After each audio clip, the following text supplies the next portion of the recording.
चलिए, good evening. पिछली class में हम लोगों ने ये क्वेश्चन तो कर लिया था। यहाँ पर हम लोगों ने पिछली क्लास में बात किया था, तो एक बार फिर से इस क्वेश्चन को हम लोग थोड़ा देख लेते हैं। मैंने आपसे क्या बोला था कि अगर कभी भी ऐसी कोई चीज लिखी होती है तो हम वहां पर ए की वैल्यू को 3 यूनिट और बी की वैल्यू को 2 यूनिट एक्चुअली में लिखते हैं। ठीक है, इसका मतलब ये कतई नहीं होता कि ए की वैल्यू डायरेक्ट 3 होती है। और जब हम यहाँ रखेंगे तो यहाँ हम रख सकते हैं। उसका रीजन ये है कि अगर मैं प्रॉपर देखूं तो ये हो जाएगा, ए की जगह कितना आ जाएगा 3 यूनिट प्लस 2 इंटू बी की जगह कितना आ जाएगा 2 यूनिट डिवाइड बाई 3 इंटू ए की जगह कितना आ गया बेटा 3 यूनिट, बी की जगह कितना आ गया तो 2 यूनिट। तो ये वैल्यू होगी 5 दिया 15, 15 और 4 19 यूनिट डिवाइड बाई 3 3 जा 9, 4 2 जा 8, तो ये हो गया 17।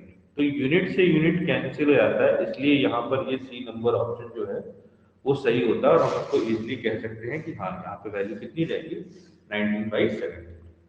क्लियर है बात यहाँ तक? यहाँ तक मेरे हिसाब से किसी को कोई दिक्कत नहीं होनी चाहिए। तो फिर आगे बढ़े नेक्स्ट क्वेश्चन की तरफ। चैट बॉक्स में बता दें ताकि हम लोग नेक्स्ट क्वेश्चन की तरफ बात करें। चलिए ठीक है बेटा, नेक्स्ट क्वेश्चन की तरफ बात करते हैं। तो ये भी वैसा ही है, यहाँ पर ए और बी की वैल्यू पूछ रहा है कि कितनी होगी। तो हम ये कह सकते हैं कि 5a-3b अपॉन 4a-2b की वैल्यू कितनी है 2/3। तो अगर मैं इसको सॉल्व करूं तो कह सकता हूँ 15 ही, मतलब 3 को इससे मल्टीप्लाई कर दिया तो 5 3 जा 15, 3 3 जा 9 बराबर 8a-4b। ए एक तरफ आया तो 15 में से 8 गया तो कितना बचेगा 7। 9 इस तरफ आया तो 9 में से 4 गया, कितना हो गया 3b, सॉरी 5b। तो यहाँ a बाई बी की वैल्यू कितनी आ गई 5/7। तो ऑप्शन नंबर यहाँ पर कौन सा सही है डी। होपफुली कई लोगों का आ भी गया होगा, जैसे अभिषेक का सही आया है डी। चलिए तो फिर आगे बढ़े। यहाँ तक किसी को कोई दिक्कत है? क्लियर है सबको यहाँ तक? आगे बढ़ा जाए, एक बार चैट बॉक्स में लिख दें।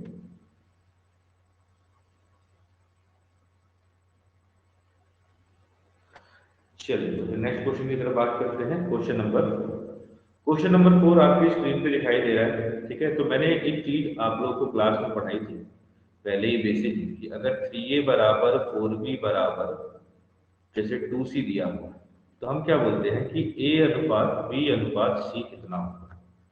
a अनुपात b अनुपात c कितना होगा, तो देखिए a के नीचे लिखना है तो इसको छोड़े इन दोनों का मल्टीप्लाई, तो 4 × 2 कितना, बी पे लिखना है इसको छोड़े इन दोनों का मल्टीप्लाई, कितना हो गया 6।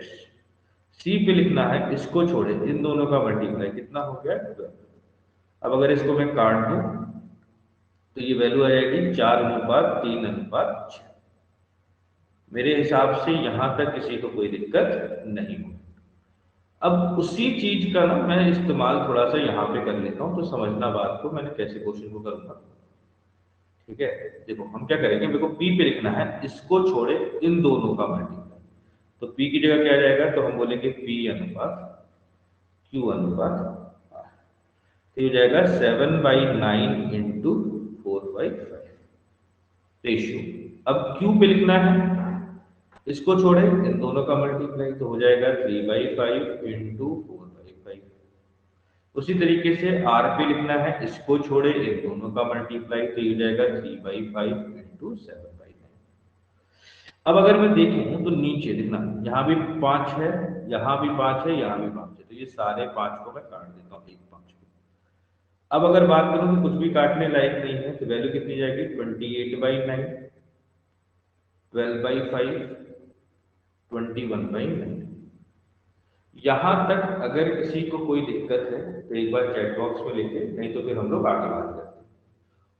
यहां तक अगर सबको क्लियर है तो प्लीज चैट बॉक्स में लिखो फिर से। चलो ठीक है बेटा, एक बार फिर से देखो मैंने क्या बोला, जैसे समझना हो तो दूसरे क्वेश्चन की तरफ बात करते हैं। देखो समझो, अगर मैंने कुछ ऐसा लिखा है ना 2a बराबर 3b बराबर 4c, तो a अनुपात b अनुपात c, मतलब a:b:c क्या होता है। तो मैंने देखा a पे क्या लिखा है 2, इसको छोड़ा मैंने इन दोनों का मल्टीप्लाई, कितना हो गया 12, है ना, 4 × 3 कितना हो गया 12। बी पे लिखना है इसको छोड़े इन दोनों का मल्टीप्लाई कितना हो गया बेटा 8। सी पे लिखना है इसको छोड़े इन दोनों का मल्टीप्लाई कितना हो गया 6। तो वैल्यू काट देते हैं क्योंकि सब में 2 कॉमन था, तो 6:4:3। ठीक है। उसी तरीके से मैंने यहां पर किया, मैंने यहाँ पे क्या किया कि बी पे लिखना है ना, तो इसको छोड़ा इन दोनों का मल्टीप्लाई यहां लिख दिया, इसको छोड़ा इन दोनों का मल्टीप्लाई यहां लिख दिया, इसको छोड़ा इन दोनों का मल्टीप्लाई यहां लिख दिया। अब मैंने देखा यहाँ पर नीचे हर जगह एक 5 है जिसको मैं हटा सकता हूं, तो मैंने हटा दिया। तो रेशियो कितना आ गया 28/9, 12/5, 21/9। यहां तक किसी को कोई दिक्कत है तो बताइए, नहीं तो हम आगे बात करते हैं। क्लियर है यहाँ पे सबको? हाँ बेटा, कांस्टेंट के इक्वल हम इसको रख के भी बना सकते हैं, पर उतना लंबा हम क्वेश्चन को करेंगे नहीं। क्लियर है ना बेटा? यहाँ तक आगे बढ़ा जाए, ठीक है। अब अगर हम बात करें कि अब ये एक रेशियो आ गया, इस रेशियो को सॉल्व करना हमको आता है कि ऊपर वाले को हम एज इट इज छोड़ देते थे, ऊपर जो लिखा है उसको एज इट इज छोड़ दिया। अब यहां लिखना है नीचे वाले को छोड़े इन दोनों का मल्टीप्लाई, तो कितना है 45। यहां बात करें तो इसको छोड़े 5 को, तो कितना हो गया सर सीधा लिखिए ना, 9 कट जाएगा। अभी बाबू सबके लिए तो नहीं लिख सकते ना, सबके हिसाब से चलना पड़ेगा। और यहां हटा दे तो 9×5 कितना हो गया 45। पर अगर तुम सब में देखोगे, सब में 9 कॉमन है, इसको तुम काट सकते हो, तो 9×5 9 9 और इधर भी 5। तो मैं यहाँ देखूं तो कितना हो जाएगा 28×5 कितना 140। 12×9 कितना हो गया बेटा 108। 21×5 कितना हो गया 105। तो ऑप्शन नंबर कौन सा सही है यहाँ पर? क्लियर है बेटा यहाँ तक? कोई दिक्कत किसी को? अगर किसी को समस्या है तो अभी भी समय है, पूछ सकते हैं। क्लियर है सबको? चलिए आगे बढ़े फिर। एक बार सब लोग चैट बॉक्स में लिख दिया कि समझ में आ गया तो, ताकि फिर हम लोग आगे बात करें। हाँ बेटा बी है। चलिए बेटा नेक्स्ट क्वेश्चन की तरफ बात करते हैं। Question number 5। देखो यहाँ पे थोड़ा सा अनुपात यहाँ पे 6 होना चाहिए, नीचे लिखा होगा, चलो ठीक है। देखो ये क्वेश्चन थोड़ा सा इंपॉर्टेंट है आप लोग के लिए, इसलिए क्योंकि ये सब चीजें जो अगर आप अच्छे से जान जाते हैं तो आपको टाइम एंड वर्क में दिक्कत नहीं होगी, टाइम एंड डिस्टेंस में किसी किसी जगह दिक्कत नहीं होगी, क्योंकि अनुपात को यहाँ पे हम क्वेश्चन को थोड़ा सा ना इजीली सॉल्व कर सकते हैं अगर हमको ना चीजें पता है कि कैसे कैलकुलेट की जाती है। जैसे मेरे को यहाँ पे क्वेश्चन क्या दिया है कि a प्लस बी की वैल्यू 5 यूनिट है, b प्लस सी की वैल्यू 7 यूनिट है, c प्लस a की वैल्यू 6 यूनिट है। अगर मैं सबको एक बार प्लस करूं तो मैं ऐसा कर क्यों रहा हूं, पहले ये समझो। क्वेश्चन में मेरे से पूछा गया c की वैल्यू क्या है, मुझे ये सब दे रखा है और मुझे यहाँ पर इसकी वैल्यू इतनी दे रखी है। अगर मुझे a की वैल्यू मालूम पता चल जाए, b की पता चल जाए, c की पता चल जाए तो मुझे कोई दिक्कत नहीं है। तो इसलिए मुझे क्या करना पड़ेगा, एक a की वैल्यू निकालनी पड़ेगी, b की निकालनी पड़ेगी और c की। तो यहाँ मैंने देखा 2 बार a है, 2 बार b है, 2 बार c, तो 2 times of a plus B plus C, 2 गुना a plus B plus C का कितने के बराबर, तो 6 और 5 11 और 7 18। तो मैं कह सकता कि a प्लस बी प्लस सी की वैल्यू कितनी हो गई। यहां तक अगर किसी को कोई समस्या है तो बताएं, नहीं तो फिर हम लोग आगे बात करते हैं। यहां तक सबको क्लियर है बेटा? आगे बढ़े।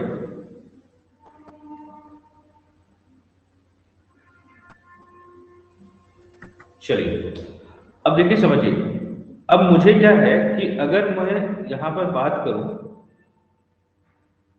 तो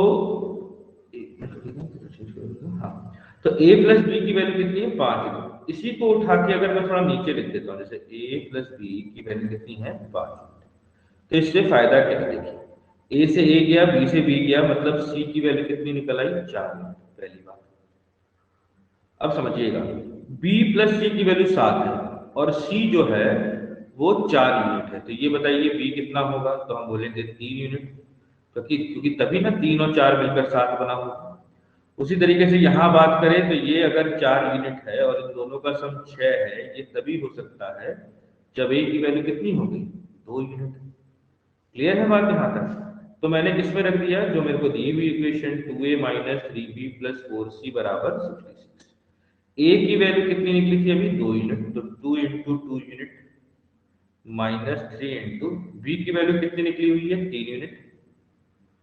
और C की वैल्यू कितनी निकली हुई है? तो 4 यूनिट। और इनकी वैल्यू कितनी है? 66। तो ये हो जाएगा 4 unit minus 9 unit plus 16 unit बराबर 66। तो 16 और 4 20, 20 में से 9 गया 11। मतलब एक का जो मान है, एक की जो वैल्यू है वो कितनी हो गई? 6। अब मुझे किसका पूछा गया था? C का। और C कितना है? 4 यूनिट।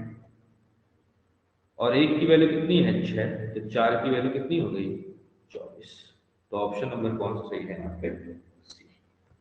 किसी को भी कोई समस्या किसी भी प्रकार से तो अभी भी समय है, बता सकते हैं, नहीं तो फिर हम लोग आगे बढ़ते हैं। क्लियर है बेटा यहाँ पे सबको?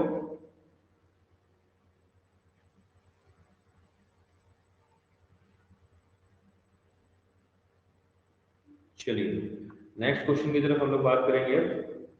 5 तक हम लोग का हो गया है। Next question 6 number. ये भी एक अच्छा क्वेश्चन है, थोड़ा सा इंपॉर्टेंट है, लॉजिक इसका बहुत अच्छा है। देखो समझना, यहाँ पर अगर हम बात करें तो वैल्यू दी हुई है मुझे a प्लस बी अपॉन सी का जो वैल्यू है वो कितना है? 23/12। और b प्लस सी का जो वैल्यू है a से वो कितना है? 17/8। और मेरे से पूछा गया है a plus C upon B की वैल्यू कितनी। अब ये मैं तभी लिख सकता हूँ जब मुझे a का पता चले, c का पता चले और b का पता रहे, तभी मैं इसको लिख सकता हूँ आराम से। और हमने एक चीज समझी थी, जो चीज बराबर होती है उसको हमेशा क्या करते हैं? इक्वल कर देते हैं। पर दिक्कत ये है कि यहाँ और यहाँ कुछ बराबर करने लायक है नहीं, क्योंकि अगर तुम a को बराबर करते हो तो तुम्हें b का मान नहीं मालूम या b की वैल्यू नहीं मालूम। अगर तुम c को बराबर करते हो तो तुम्हें b का मान नहीं मालूम। तो देखो एक चीज तुम्हें कंफर्म मालूम है कि अगर मैं बोलूं कि a प्लस बी प्लस सी की वैल्यू इधर कितनी है तो तुम बोलोगे 35, क्योंकि a प्लस बी कितना? 23, सी कितना? 12। तो वैल्यू कितनी होगी? 35। इधर बात करें तो वैल्यू कितनी हो गई? 25। यहां तक कोई दिक्कत किसी को आई बात समझ में? कैसे 35 और कैसे 25 लिखा है मैंने? किसी को भी इसमें समस्या है तो अभी भी समय है, पूछ सकते हैं।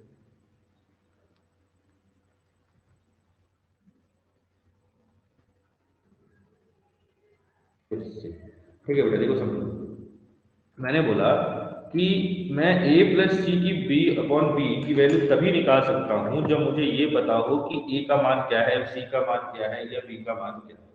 मतलब a की वैल्यू क्या है, c की वैल्यू क्या है, b की वैल्यू क्या है। अब मेरे साथ प्रॉब्लम ये थी कि मैं निकाल नहीं सकता डायरेक्ट। तो हम कर क्या रहे हैं कि मैंने देखा कि अगर ऐसा है तो मैं एक चीज का मान कंफर्म कर सकता हूं कि a प्लस बी प्लस सी यहाँ 35 है, क्योंकि a प्लस बी की वैल्यू 23, सी की वैल्यू 12, प्लस किए तो कितना आ गया? 35। यहाँ बात करें तो a है 8, b प्लस सी है 17, सबको प्लस किए तो वैल्यू कितनी आ गई? 25। ठीक है। अब अगर हम बात करें कि इनको बराबर करना है, किसको? क्योंकि a प्लस बी प्लस सी की वैल्यू इधर 35 है तो इधर भी 35 होनी चाहिए। तो अगर दोनों तरफ बराबर करना होता है तो हम क्या लेते हैं? एलसीएम या लघुगणक। तो वही करेंगे। क्लियर है बेटा कि कैसे आया, कैसे 35 और कैसे 25 लिखा है? इसमें किसी को दिक्कत तो नहीं है ना? आगे बात करें फिर। सर 116/59। हाँ बेटा, चलिए ठीक है, आगे बात करते हैं। तो मैंने देखा कि 35 और 25 को बराबर करना है तो एलसीएम लेना होगा मुझे 35 का और 25 का। अब इसमें कई लोगों को दिक्कत होती है, तो एक बार समझना, अगर 2 नंबर का एलसीएम निकालना है तो भी शॉर्टकट एक बता देता हूँ। दोनों को तब तक काटो जब तक काटा रह जाए। जैसे मैंने 5 से काटा तो ऊपर 7 नीचे 5, तो 7 इंटू 25, 5 इंटू 35, तो ये 175 बनाता है। मतलब 35 और 25 का जो एलसीएम है या लघुत्तम है वो कितना होगा? 175। तो 35 को 175 बनाने के लिए कितने से मल्टीप्लाई करना पड़ेगा? 5 से। 25 को 175 बनाने के लिए कितने से मल्टीप्लाई करना पड़ेगा? 7 से। इसका मतलब इधर ऊपर नीचे कितने से मल्टीप्लाई होगा? 5, क्योंकि जितना नीचे उतना ही ऊपर मल्टीप्लाई करते हैं, ये रेशियो का कॉन्सेप्ट है। है ना। सेम केस यहाँ ऊपर अगर 7 से तो नीचे भी 7 से। क्लियर है बात यहाँ तक? आई बात समझ में कैसे मैंने लिखा है? किसी को भी इसमें समस्या है? कुछ नहीं दिख रहा है किसी को भी बेटा? कुछ नहीं दिखाई दे रहा है क्या? नहीं सर, विजुअल है। अच्छा, तो बेटा हो सकता है अंकित आपका एरर हो सर्वर का या फिर आपके नेटवर्क का। यहाँ तक कोई दिक्कत है तो बताइए, नहीं तो फिर हम लोग आगे बढ़ते हैं।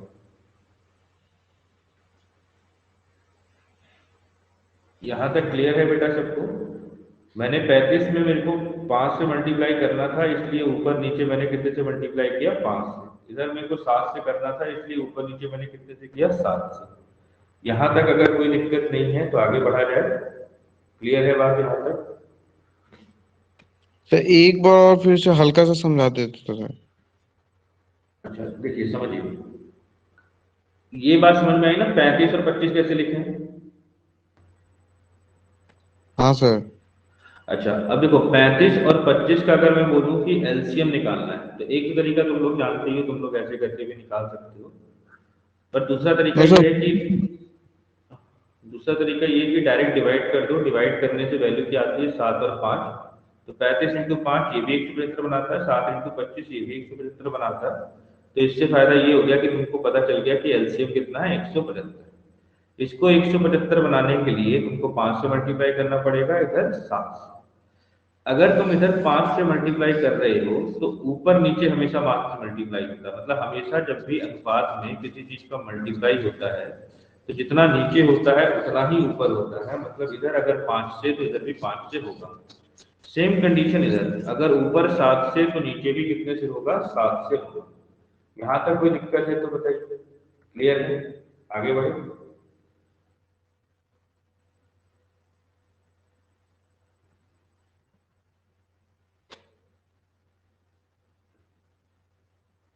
चलिए, तो इधर वैल्यू कितनी हो गई? तो हम बोलेंगे 115 बटे 60।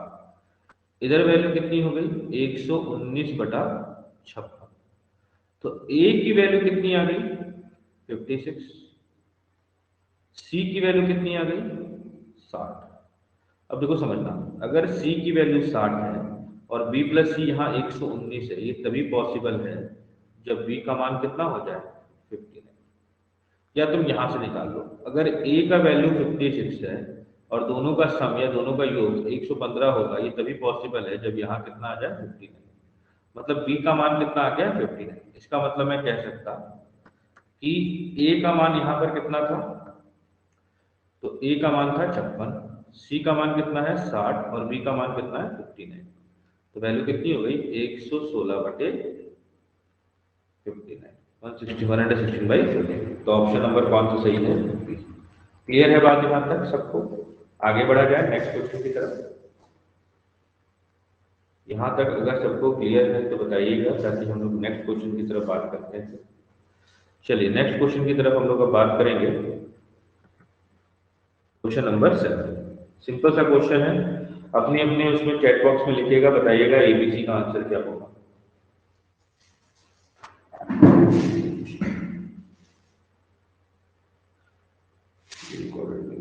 हाँ बेटा, आज रिकॉर्ड पे डाल दिए, पिछली क्लास में रिकॉर्ड पे नहीं डाल पाए थे, ध्यान नहीं था।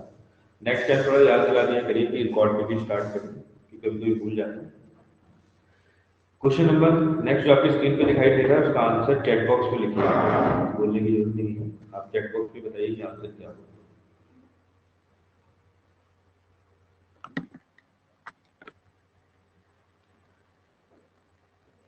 करंट का आया है 694।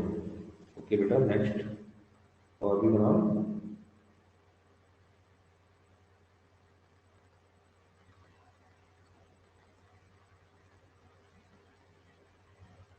अंकित का भी आया 694। 694 मतलब ऑप्शन नंबर डी। ओके, लोगों का डी आ रहा है, देख लेते हैं। तो हमको ए बी सी का रेशियो निकालना है। और मैंने क्या चीज बोली थी? मैंने आपसे बोला था कि अगर ए पे लिखना है तो ए को छोड़े बी और सी का मल्टीप्लाई। तो बी और सी कितना? 36 है ना। यहाँ पे 4 है, यहाँ 9 है, 9 4 जा 36। बी पे लिखना है बी को छोड़े ए और सी का मल्टीप्लाई। तो 6 9 जा 54। सी पे लिखना है, सी को छोड़े इन दोनों का मल्टीप्लाई, दैट विल बी 22।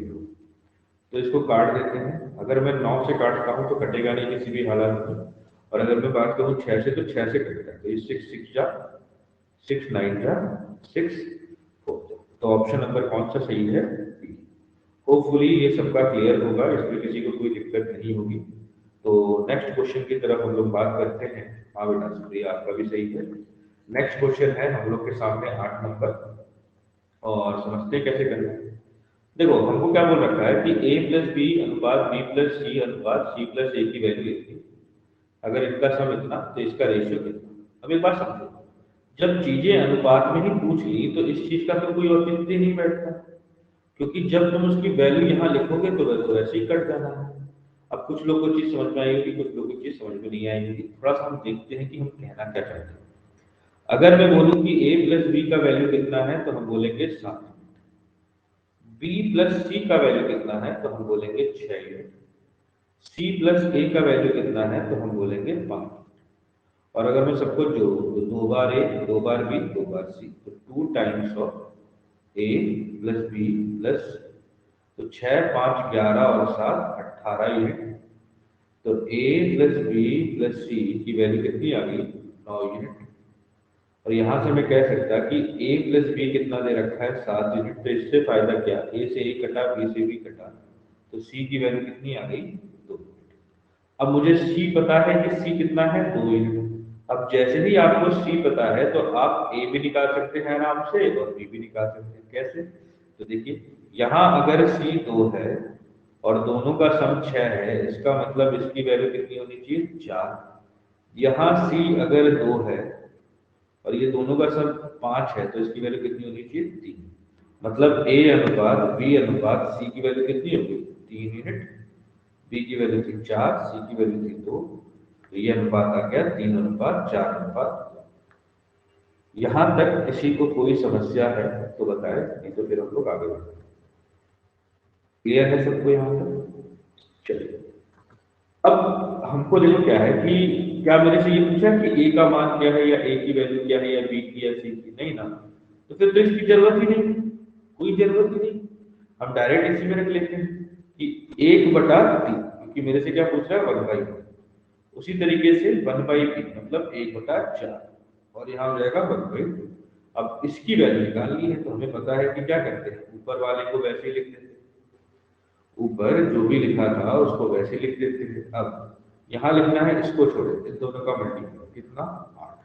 यहाँ लिखना है इसको छोड़े इन दोनों का मल्टीप्लाई, कितना? 6। यहाँ लिखना है इसको छोड़े इन दोनों का मल्टीप्लाई, कितना? 12।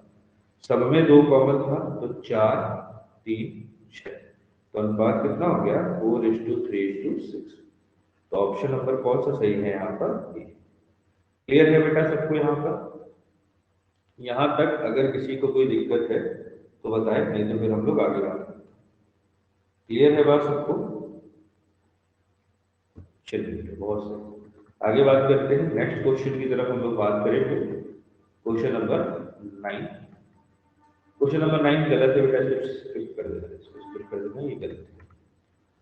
Question number 10। अब देखो ये चीज हम आप लोगों को सिखाएंगे कि अगर मेरे को रेशियो दिया, जैसे यहाँ पर a:b दिया है 4:7, b:c दिया है 5:6, c:d दिया है 4:3, और e:d दिया है 7:13। अब देखो इसको सही तरीके से लिख लेते हैं, हम लिख लेते हैं d:e कितना दिया हुआ है? 13:7। अब मैंने बोला था कि अगर मेरे को इससे ये निकालना है कि a b c d e कितना, तो मेरे पास एक तरीका तो ये है कि मैं इसको सॉल्व करूं, जो कि भाई एग्जाम में पॉसिबल है नहीं। दूसरा तरीका क्या है कि a और b का अनुपात कितना दे रखा है? 4:7। इसी को चेक कर लेता हूं। तो ये a और b है, ये भी a और b है, ये भी a b है, और ये भी a b है। अब एक चीज बताओ, अगर ये a है और ये b है तो b में 7 होना चाहिए। क्या 520 कभी भी 7 से कट सकता है क्या? नहीं। इसका मतलब ये आंसर कभी नहीं हो सकता, ये भी आंसर कभी नहीं हो सकता। यहां तक अगर बातों में कोई दिक्कत है तो बताएं, नहीं तो फिर हम लोग आगे बात करें। हाँ बेटा करण चाहिए बेटा। यहाँ तक क्लियर है सबको? आगे बढ़ा जाए, समझ में आए क्यों मैंने वहां पर ए और सी को काट दिया है? किसी को दिक्कत है तो बताएं, नहीं तो फिर हम लोग आगे बढ़ें।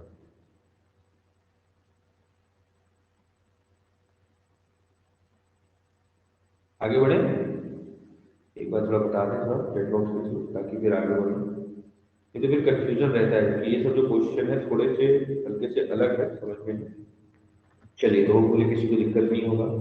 अब बी की वैल्यू यहाँ पर 910 है, यहाँ भी 910 है, तो बी का मान कितना था? 7 है ना। 7 को 910 बनाने के लिए कितने से मल्टीप्लाई करना पड़ेगा? 130। और अनुपात क्या कहता है? जितना इधर उतना ही इधर। अगर तुम इधर 130 से कर रहे हो तो इधर भी 130 से न करना पड़ेगा। और 130 इंटू 4 कितना होता है? 520, ना कि 819। मतलब ये ऑप्शन गलत और ऑप्शन नंबर कौन सा सही है? यहाँ तक कोई दिक्कत किसी भी प्रकार का अगर किसी को महसूस हो रहा है तो अभी भी समय है, पूछ सकते हैं, नहीं तो बेटा आगे बात करते हैं। क्लियर है यहाँ तक सबको? आगे बढ़ा जाए एक बार। चलो ठीक है बेटा, देखो समझो।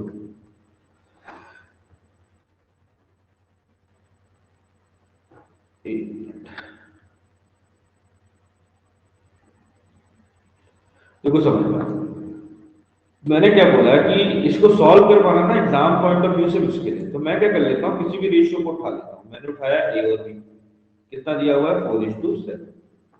अब अगर ये जो वैल्यू है, ये वैल्यू ए और बी को दर्शा रही है, तो ये जो चीज है ये इसी में होना चाहिए।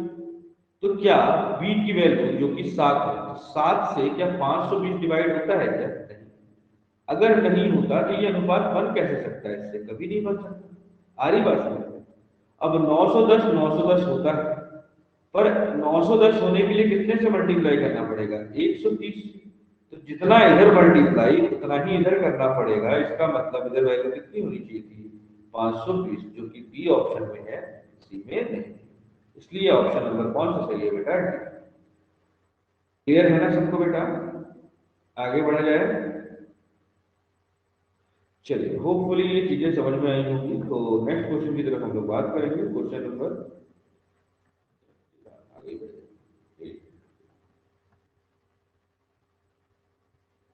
10 तक हो गया। 11वां नंबर क्वेश्चन क्या है? देखो 11वां नंबर क्वेश्चन तो आपकी स्क्रीन पे दिखाई दे रहा होगा। अगर इधर बात करें तो हमको दिया हुआ है कि P by Q, P is two Q, R is two S, T is two, ये वैल्यू दी हुई है। P is two Q, R is two S, T is two U. इन सब की वैल्यू कितनी है? 2:3। कितनी है? 2:3। बहुत सही। इसका मतलब मैं ये कह सकता हूँ कि P की वैल्यू, R की वैल्यू और T की वैल्यू कितनी है? 2 यूनिट। उसी तरीके से Q की वैल्यू, S की वैल्यू और U की वैल्यू कितनी है? 3 यूनिट। और मेरे से इसका मान पूछा जा रहा है तो मैं क्या कर लेता हूँ? M इंटू P का मान कितना दे रखा है? 2। R का कितना दे रखा है? 2। T का कितना दे रखा है? 2। ऐसे नीचे बात करें तो Q का दे रखा है 3, S का दे रखा है 3 और U का भी दे रखा है 3। अगर मैं 2 कॉमन ऊपर से और नीचे से 3 निकाल लूं तो ऊपर बचेगा MNO, नीचे बचेगा MNO, कट गया तो अनुपात कितना? 2:2। तो ऑप्शन नंबर कौन सा सही है बेटा? क्लियर है सबको? कोई समस्या यहाँ पर?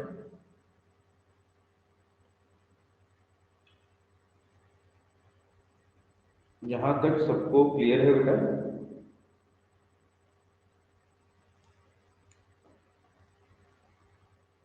चलिए नेक्स्ट क्वेश्चन की तरफ हम लोग बात करेंगे। Question number 12।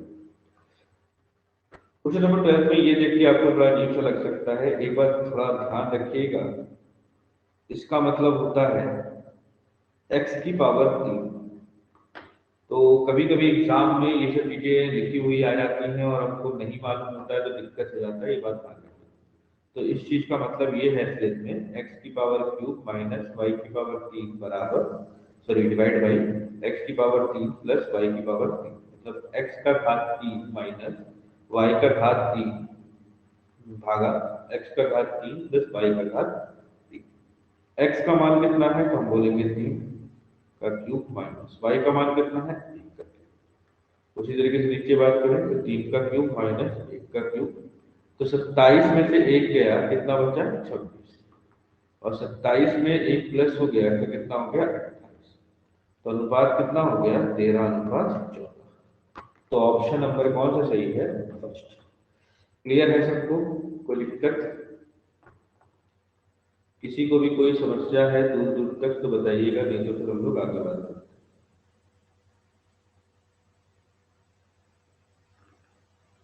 आगे बढ़ा जाए, एक बार सब लोग चैट बॉक्स में लिख दें।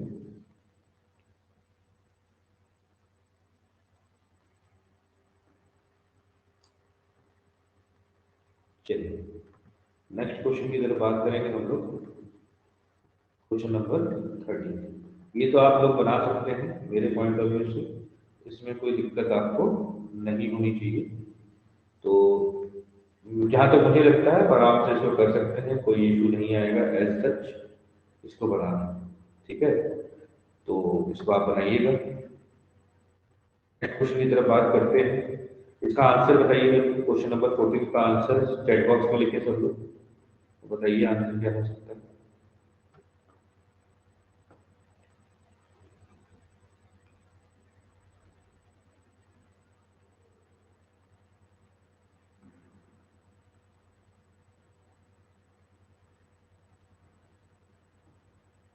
यश का आ गया है डी, बहुत अच्छा बेटा। अब सही है कि नहीं वही गलत बात है।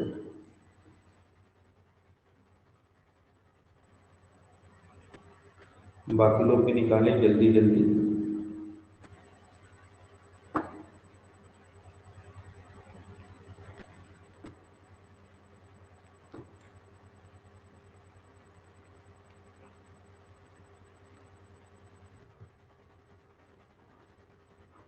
Option number D, D D आ गया है तीन लोग का। चलिए देखिए हमको क्या निकालना है बेटा यहाँ पे।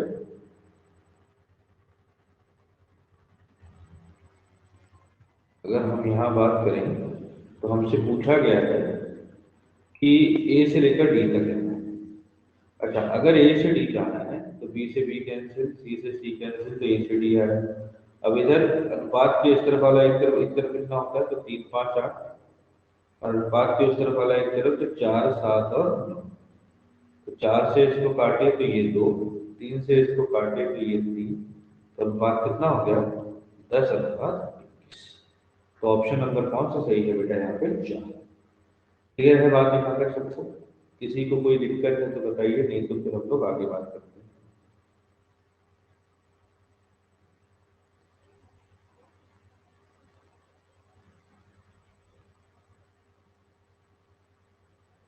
अगर सबको क्लियर है तो एक बार चैट बॉक्स में लिख दें।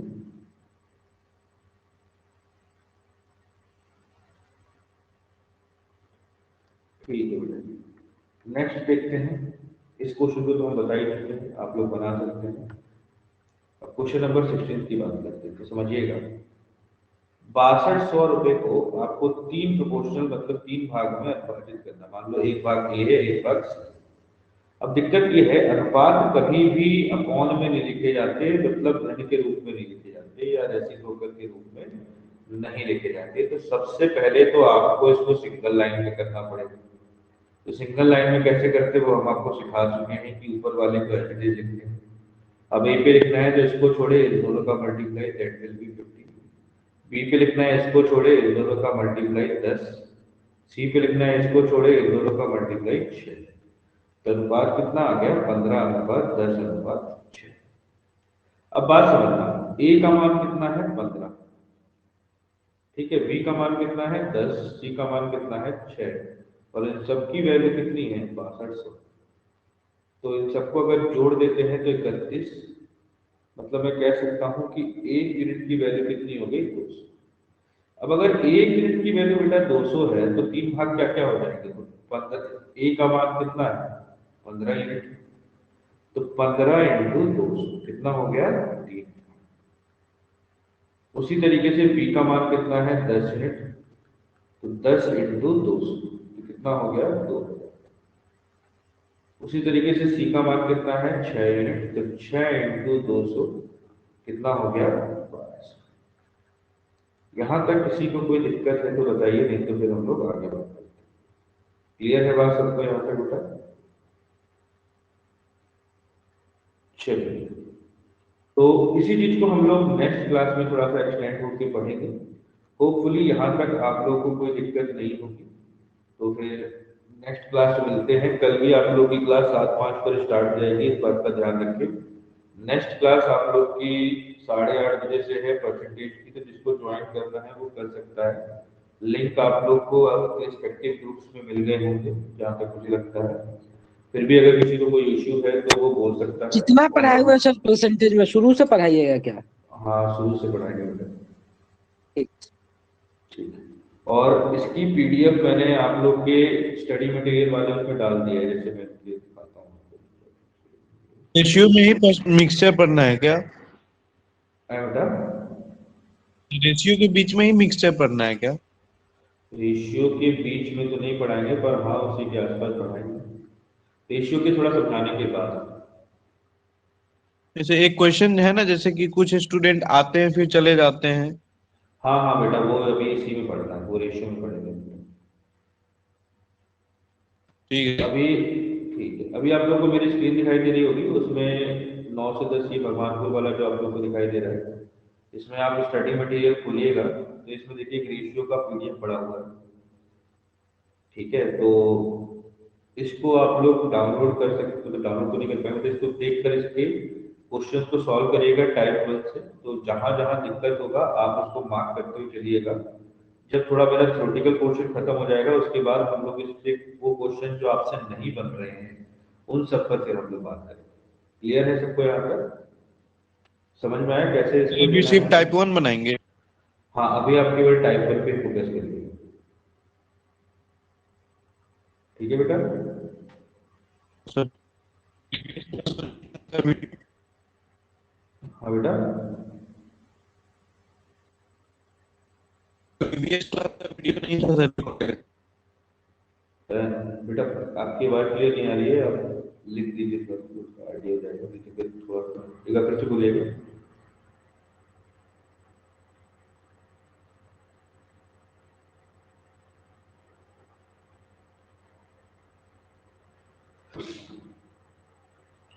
तो इसमें आप लोग टाइप 1 बनाइएगा, उसमें कोई इशू आपको मेरे हिसाब से होना नहीं चाहिए।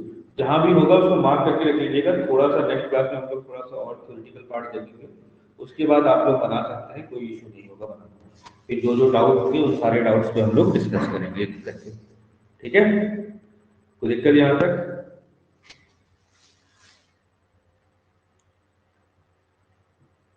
चलिए, तो फिर नेक्स्ट क्लास में मिलते हैं, तब तक के लिए धन्यवाद और जय हिंद।